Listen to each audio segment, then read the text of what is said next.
My name is Ian, and this is the Archian blog where I deposit my thoughts on life, on love, and on business. Those who get what they want work on it through willpower, and the other through positive intention.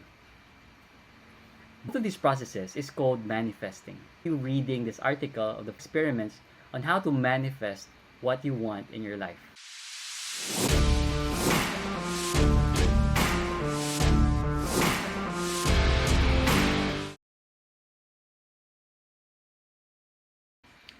Don't rush.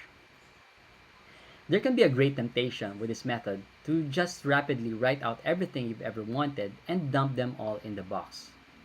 That's not what I do, and I'm sure if you will get reliable results if you apply that level of impatience to this approach.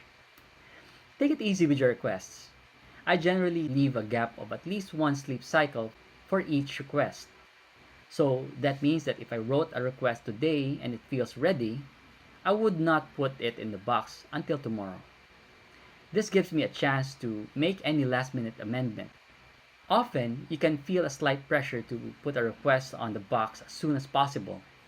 And once you force yourself to delay the request, this pressure goes away and you will perhaps think of other things that should be added to the request. Write your request when you are feeling good. Have you ever noticed that when you're feeling upset, you behave in different ways than when you are happy? It is the same in writing requests. The things that you are asking for when you're unhappy will be different from the things that you ask for when you're feeling happy. And often, those unhappy things are not going to make you happy even if you get them. Vibrationally speaking, you cannot reach a happy destination from an unhappy journey. So, I would strongly advise you to only write out your requests when you are feeling good. And in that frame of mind, you'll be able to think more clearly what it is really that you want instead of getting hung up in just getting away from your current temporary unhappiness. Don't ask for things you desperately need.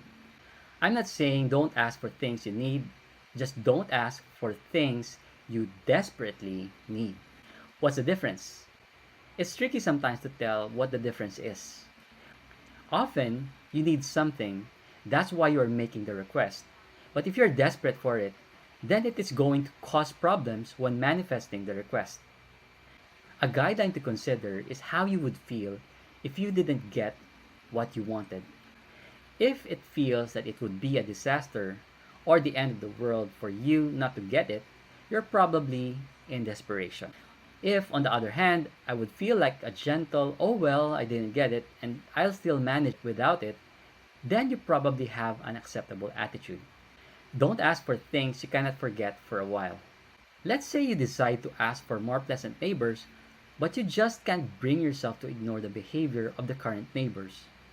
You keep noticing them every day as you look out of your window, and the way they currently behave preys on your mind all day long. Then this is probably not a request that is going to work out for you because you will keep standing in the way of it. We'll talk about this in step 3. An example of a request. Here is an actual request I used a few years back by way of example. I was living in an apartment and one of the rooms needed some blinds, but the landlady was not cooperating. I've edited out the locations mentioned and the landlady's name. Notice that I have covered both the what and the why of my request. Also note that this is a short and minor request by my standards. December 12, 2006. I am writing about the blinds that were promised for my apartment at location of apartment. Please remind my landlady, blank, name of landlady, to arrange for some blinds to be lifted in the office and lounge. They should be vertical hanging and Venetian blinds like those already in the kitchen or like those that were in the previous apartment lounge. I have asked the landlady on a number of occasions to provide some blinds and she has previously agreed to do so at her expense. However, nothing has yet happened and we have little privacy in these rooms as a result.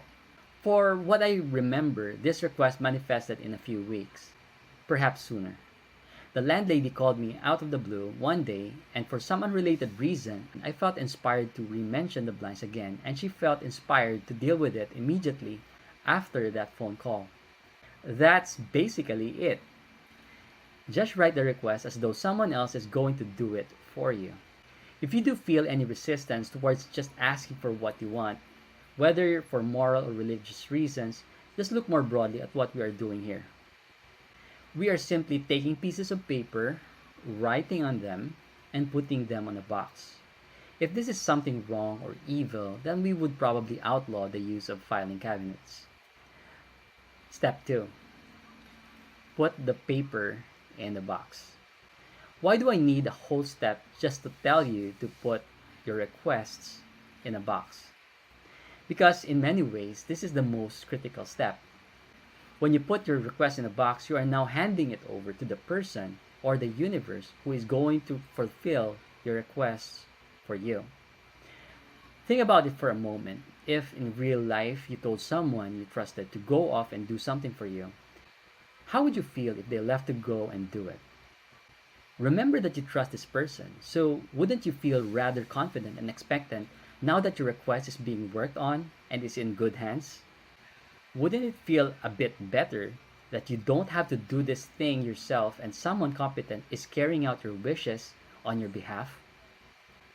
If you don't feel better for handing over your request, then doesn't it imply that something is not right? Perhaps it indicates that you don't really trust them after all. Or perhaps it indicates that you don't really feel you've given them enough information to get exactly what you want.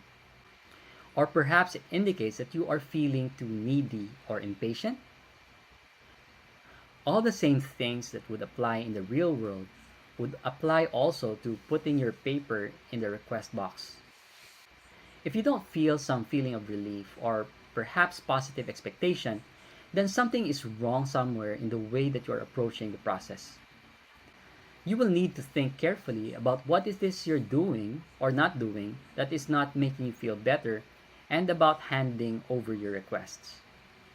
If, on the other hand, you do definitely feel better once you have handed over the request, then everything is just going to be like it should.